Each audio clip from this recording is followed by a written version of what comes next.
Evet, network marketing sektörüne yönelik sistemimizin, eğitim dizimizin 3. bölümüyle yine sizlerle birlikteyiz. Bu bölümde değerli dostlar etkili iletişim ve network marketing konusunu işleyeceğiz. Biraz uzun bir video olacak çünkü konu çok derin ve network marketing sektörünün aslında bel kemiği olan bir konu. Hadi gelin biraz etkili iletişime ve network marketing sektöründeki önemine başlayalım. Değerli dostlar, etkili iletişim yeteneklerinizi kullanmak istiyorsanız network marketing sektöründeki en önemli şey ve aslında işin başlangıç noktası empati yeteneğinizi geliştirmek. Empati nedir? Bir kişinin ruh halini, durumunu, değerlerini, yargılarını ve hayata bakış açısını anlama becerisidir. Neden bu network marketing sektöründe çok önemli? Çünkü karşımızdaki kişi bazen ürün kullanımı için, bazen de bir iş fırsatı için karşımızda oluyor ve onu gerçekten doğru anlayıp doğru yönlendirebilme becerisine haiz olmamız gerekiyor. Beceriyle birlikte kişiler aslında size evet ya da hayır diyorlar. Peki empatinin önemi nedir? Birincisi müşteri memnuniyetidir. Çünkü network marketing sektöründe en önce yapacağınız şey memnun müşteri kitlesi oluşturmaya başlamanızdır. Her ticarette olduğu gibi. Sizin ürününüz, hizmetiniz veya sizden memnun olan kişiler yaratmaya başlarsanız ticaretiniz siz bile fark etmeden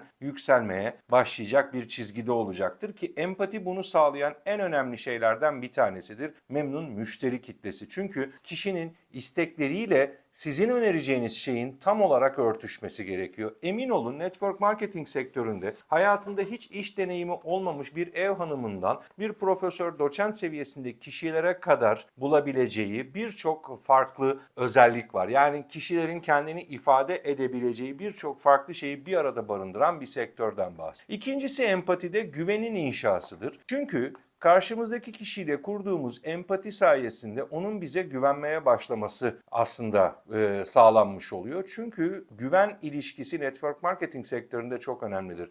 Tek seferlik gelgeç bir satış değildir. Yani bir marketten rastgele bir semte gittiğinizde bir marketten bir alışveriş yapmak gibi değildir. Belki bir daha hiç görmeyeceğiniz biridir. Ama network marketing sektöründe belki de her gün görüşmeye başlayacaksınız. Birlikte iş yapacaksınız. Yani tek seferlik bir satış değildir. O yüzden güven burada çok önemli unsurlardan bir tanesidir değerli dostlar. Doğru çözümler sunma, empati geliştirdikçe, karşımızdaki kişiyi anlamaya başladıkça, onun hayata bakış açısını, değerlerini, hayallerini, hedeflerini doğru bir şekilde anlamaya başladıkça o zaman doğru önermelerde bulunacağız ve doğru önermenin de en önemli şeyi şu, biraz önce bahsettiğim gibi kişinin istekleriyle sizin önermeniz buluştuğunda zaten karar verme yeteneği kullanmaya başlayacak tüm müşterileriniz. O yüzden de doğru önermelerde bulunmak istiyorsanız empati yeteneğinizi geliştirmenizi gerçekten sizlere tavsiye ediyorum değerli dostlar. Peki bu 3 tane önemli şey bu sektörün ana can damarını oluşturan şeylerden olduğuna göre empatiyi nasıl kuracağız? Empatiyi kurmanın yollarına bakalım sizlerle birlikte değerli dostlar. Birincisi dikkatli dinleme. Karşımızdaki kişiyi cevap vermek maksatlı dinlemeyeceğiz değerli dostlar. Gerçekten ne anlattığını anlamaya çalışmak için dinleyeceğiz. Buna savunmada olmadan dinleme deriz. Karşımızdaki kişi ne söylüyorsa söylesin. Bizim amacımız ona yardımcı olmak. Onunla savaşmak değil değerli dostlar. O yüzden de o savaşa girmeden dinleme yöntemlerini geliştirerek savunma yapmadan dinlemeyi hayatımıza geçirmemiz lazım. Çünkü karşımızdaki kişi bir şeyleri anlatırken emin olun kendisiyle ilgili, yapmak istedikleriyle ilgili, hayalleriyle ilgili birçok açık veriyor. Ve o verdiği açıklarda ulaşmak istediği şeyleri gördüğümüz zaman etkili dinlerken o zaman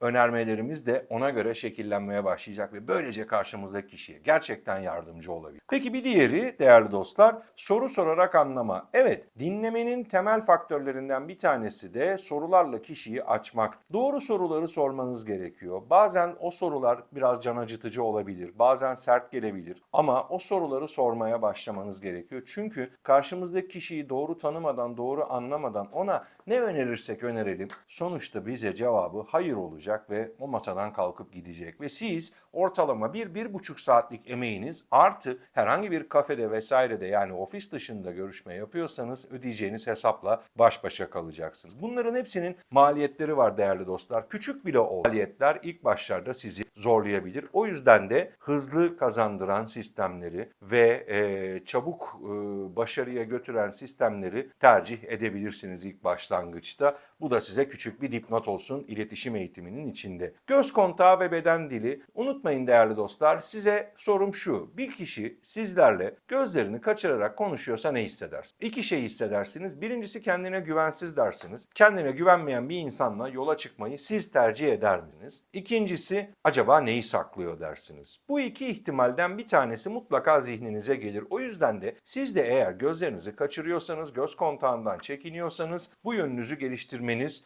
bu sektörde başarılı olmak için elzem şartlardan bir tanesi olarak unutmayın karşınızda duruyor. Ve tabii beden dili. Beden dilini unutmayın değerli dostlar, her zaman sahnedeyiz. Bir kafede birebir görüşme yaparken de, sahneye çıkıp kitlelere hitap ederken de her zaman beden diline önem vermeniz gerekiyor. Dik bir oturuş pozisyonu, kendine güvenli bir oturuş pozisyonu, ses tonunuzu nasıl kullanacağınız, sürekli aynı tonda konuşmadan bazen yükselip bazen alçalacağınız tonları kullanmanız gerekiyor. O zaman karşınızdaki kişiyi etkilemeye ve onun sizinle ilgili vereceği karara, ki unutmayın işle ilgili bir karar vermiyor, sizinle ilgili bir karar veriyor her zaman söylediğim gibi. Sizinle ilgili vereceği karara etki edebiliyor olacaksınız. Bir sonraki de benzer deneyimleri hatırlatma. Karşınızdaki kişinin hayatından örneklerle ya kendi yaşadığınız hayatta ya da çevrenizdeki kişiler de sektöre girmiş olabilir. Onlarla bağ kurdurabilirsiniz. Hatta bazen seni öyle biriyle tanıştırabilirim ki eğer müsaitse şimdi telefon edeyim diyerek aynı yollardan geçmiş biriyle konuşturmanız da sizin çok ciddi karşı taraftaki kişiye değer veriyor, imajınızı güçlendirecek. Onu gerçekten dinliyor, imajınızı güçlendirecek. Bir sonrakisi sonsuz eleştiri ve yargılardan kaçınma. Duygularınıza hakim olun. Duygularınıza hakim olmazsanız eleştirilerden kurtulamazsınız. Bu sefer de iş yardımlaşmadan ziyade birbirinizle savaşmaya doğru gidecektir. O yüzden duygularınızı iyi kontrol edin ve karşı taraftaki kişiyi yargılamayı bırakın. Onun hayatı, onun hayatı, sizin hayatınız, sizin hayatınız. Sizin için çok küçük olan bir şey, onun için çok büyük olabilir. Bazen görüyorum işte network marketing sektöründe kişiler, distribütörler şöyle yaklaşabiliyor. Ya dert de bu mu ya? Hani bu mu senin derdin ya? Bunu da çözeriz ya gibi işi hafife almaya başlıyorlar. Aslında siz işi değil, karşınızdaki kişiyi hafife alıyorsunuz ve sizden uzaklaştırmaya başlıyorsunuz. Gerçekten o derdin onun için ne kadar önem taşıdığına odaklanmaya çalışın. Gerçekten o dert onun için hayatının ne kadarını etkiliyor? Adım atmasını etkiliyor mu? Geleceğe gitmesini etkiliyor mu? Ya da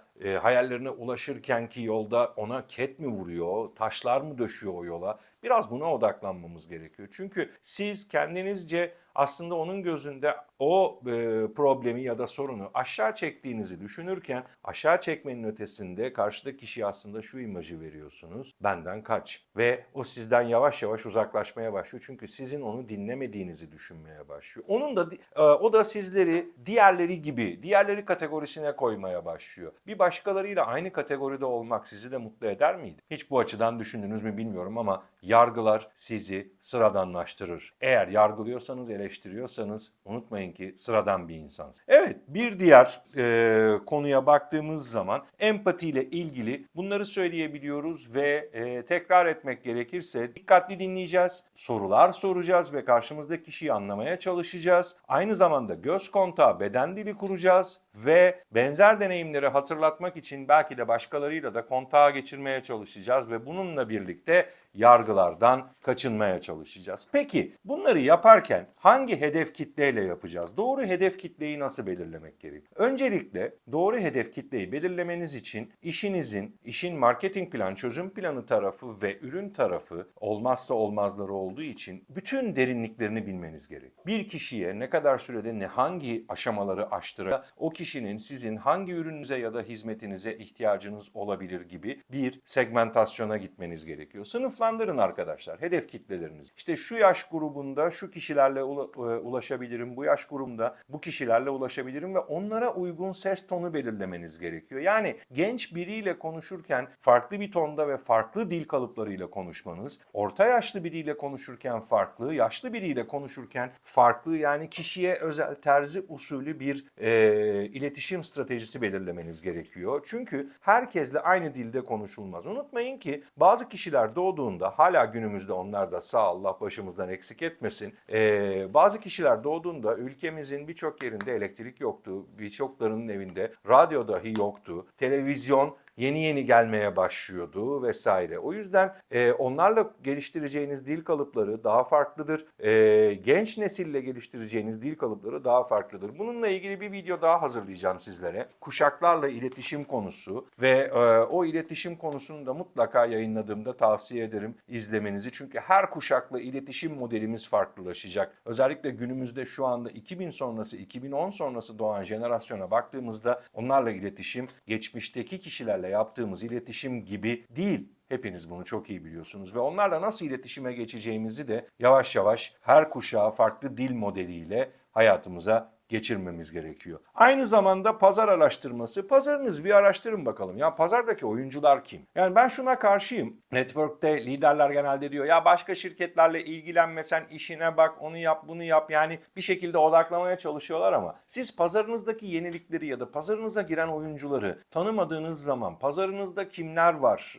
Nasıl bir oyun planı kurmanız gerekiyor? Bunları açıkçası çok fazla başarılı olabileceğinizi düşünmüyorum. Çünkü pazardaki her şeye hakim olmalısınız. Hangi sorunun nerede geleceği ya da hangi sorunun ne zaman karşınıza çıkacağını hiçbir zaman bilemeyeceksiniz. O yüzden çantanızdaki silahlarınız güçlü olmalı değerli dostlar. Her konuyu, işinizle ilgili her konuyu hakim bir şekilde biliyor olmalısınız. Bilmiyorsanız da mutlaka etrafınızda bilen insanların var olduğunu biliyor olmanız gerekiyor. İşte burada da sponsorluk ilişkileri devreye giriyor ki bununla da ilgili bir videom var. Onu da izleyeceksiniz mutlaka. Müşteri profili oluşturma, pazar araştırmasından sonra müşteri profili oluşturmaya başlıyorsunuz. Acele etmeyin. Herkes sizin ekibinizde sizinle birlikte çalışmak için can atmayacak. Ama memnun müşteriler oluşmaya başladıkça etrafınızda onlardan bazıları sizlerle yavaş yavaş kontağı geliştirerek, diyaloğu geliştirerek ki birilerinin güven duyma noktası ya da harekete geçme noktası örnek veriyorum. Bir haftayken birilerininki bir yıl olabiliyor. Bazen sadece birisi müşteriniz olarak da kalabilecek ve siz şunu düşüneceksiniz. Allah Allah niye bu işi yapmıyor? Yapmayabilir. O yüzden yargılamalardan biraz önce söylediğim gibi uzak durmanız gerekiyor. O kişinin kendi hayatı. O yüzden de memnun müşteri ağı, MMA oluşturmanız gerekiyor. Ve memnun müşteri ağını büyütmeye başladıkça ticaretiniz de büyüyecek, hacminiz de büyüyecek. Tabii bununla birlikte paranız da büyüyecek değerli dostlar. Tabii özelleştirilmiş iletişim stratejisini hiçbir zaman hayatımızdan çıkarmıyoruz. Karşımızdaki kişiye kadın, erkek, eğitimli, eğitimsiz, tecrübeli, tecrübesiz, işte anne, anne değil, evli, evli değil vesaire gibi birçok farklı özelliğini bir arada kullanarak onlara uygun iletişim stratejileri geliştirmeniz gerekiyor. Ve eğer onlara uygun iletişim stratejileri geliştirirseniz kişiler sizin onları dinlediğinizi, onlara özel hissettirdiğinizi hissetmeye başlayacaklardır. Ve unutmayın ki siz de birisi size özel hissettiriyorsa onunla birlikte yürürsünüz değerli dostlar ve içerik üretin. Konuşmalarınız hep aynı kelimeler üstüne olmasın. Farklı farklı kitlelere farklı farklı kelimeler kullanın ve bunları sürekli güncellemeye çalışın. Neden? Çünkü kültürlü insanlar ve iletişim kabiliyeti yüksek insanlar takip edilir değerli dostlar. Aynı hikayeyi her yerde anlatmayın. Aynı hikayeyi aynı tonda anlatmayın. Ben bazen görüyorum bazı network marketing liderleri 10 yıldır aynı şeyi anlatıyorlar. Artık ekiplerinde şöyle isyanlar oluşmaya başlamış. Nerede ağlayacağını biliyoruz. Bak mesela eğiliyor yandaki, bak şimdi diyor burada ağlayacak falan diyor. Kendinizi bu seviyeye düşürmeyin değerli dostlar. Belki para kazanabilirsiniz ama arkaya dönüp baktığınızda güçlü bir ekibiniz olmaz. Ve o ekip de bir gün geldiğinde yıkılmaya mahkum olur. O yüzden kendinizi güncelleyin, hikayelerinizi güncelleyin ve hikayelerinizi yeniden paketleyin ki bununla da ilgili bir eğitim videom olacak yakın bir zamanda. Hikaye paketleme teknikleriyle alakalı. Onu da sizlerle paylaşacağım ve orada kendi hikayenizi nasıl paketleyeceksiniz? Bunu deneyimleyeceksiniz. O yüzden de içerik üretimine çok ciddi önem verin. İçerik üretimi sadece sosyal medya hesaplarınızda 200 kişi, 250 kişi takipçilerinize sadece ürün paylaşımı yapmak değildir. Kendinizi paylaşmanız gerekiyor. Ve kendinizi paylaşırken de hikayenizi, yaşam stilinizi parlatmaya başlamanız gerekiyor. Hayatınızda hiç daha öncesinde işte havuzların içinde yarı belinize çıplak şekilde pozlar veren bir adam değilseniz, network marketing sektörüne ulaştıktan sonra böyle videolar çekip böyle pozlar pozlar vermeye başlıyorsanız emin olun geçmişinizle insanlar sizi yargılayacak ve diyecekler ki parayı buldu değişti. O yüzden hikayenizi paketlerken de sunacağınız sunumu da şekillendirmeniz gerekiyor. Her sunum herkese uygun olmayacak. Ama hayatınızı böyle geçirmişsinizdir. Sürekli işte böyle bir hayat sürmüştünüzdür ve bu hayatın sürdürülebilir olduğunu göstermeye çalışıyorsunuzdur. O zaman konu değişir. Ama network marketing sektörüne geldikten sonrasında, bir yere başardıktan sonrasında eğer bazı şeyleri yapmaya başlıyorsanız dikkatli olun, çünkü siz yargılamasanız bile insanlar sizi yargılayacak. Ama diyeceksiniz ki belki de ya onlar yargılasın, beni ne ilgilendirir? Hayır, unutmayın ki onlar yargılamaya başladığında bir anda binlere, 2000'lere sayı ulaşabiliyor. Unutmayın, negatif çok hızlı yayılır. Negatifin yayılma hızı pozitiften çok daha fazladır. Ve kendinizle ilgili, kurmuş olduğunuz marka değerinizle ilgili yapacağınız en ufak bir hata, geçmişte Türkiye'mizde de var biliyorsunuz, işte çok ünlü sunucular bir gece sadece bir sürçülisan etti, bir gaf yaptı diye meslek hayatları bitti. Network marketing sektöründe de böyle insanlar mevcut ve bir anda ortadan silinebilirsiniz. O yüzden iletişim gerçekten bu işin hem bel kemiği kurarken hem de sürdürülebilir olma noktasında gerçekten omurgasını oluşturuyor. Çok dikkatli olun değerli dostlar. Ve tabii değerli dostlar, analiz yapın. Analiz yapın. Her görüşmenizin analizini yapın. Ya bu atla deve bir şey değil. Çok da basit. Görüşmeden çıktıktan sonra neyi farklı yapabilirdim acaba diye bir düşünün. Şöyle bir es verin. Hayata bir pause verin. Ve bir durun bakalım ne oluyor? Siz neler yaptınız? Karşınızdaki size ne cevaplar verdi? Onlarla birlikte kendinizi şöyle bir değerlendirin, bir analiz edin bak. O analizin sonucunda bir sonraki görüşmede yapmamanız gereken şeyleri fark ederek daha güçlü görüşmeler yapabilir hale geleceksiniz. Ve tabii doğru iletişim, doğru hedef kitleyle iletişim kurmanın en önemli avantajları, etkili kampanyalar düzenleyebilirsiniz. İşte ekibinize promosyonlar düzenleyebilirsiniz ya da yeni başlayacak kişilere çeşitli kampanyalar düzenleyebilirsiniz. Bunların kararlarını verebilirsiniz kitlenizi tanıyorsanız. Daha yüksek dönüşüm oranları olur.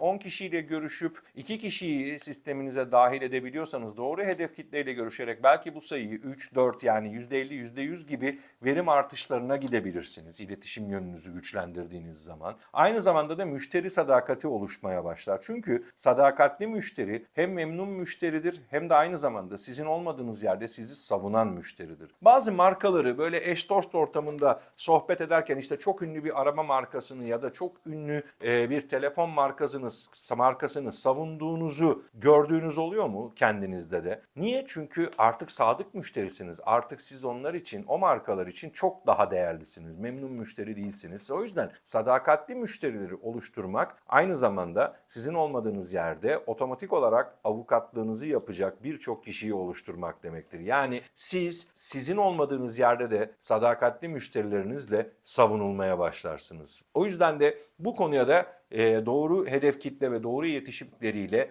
ulaşabileceğinizin altını çizmek isterim değerli dostlar. Aynı zamanda da bu sadakatli müşterilerle birlikte çok daha güçlü bir ekip kurabilirsiniz. Evet, bu eğitim konumuzda etkili iletişimin önemine bahsettik değerli dostlar. Bu önemden sonrasında bir sonraki videoda sizlerle yine network marketing sektörünün farklı bir noktasına hep beraber yeni bir bakış açısı getirmeye çalışacağız. Bir sonraki videoda görüşmek üzere.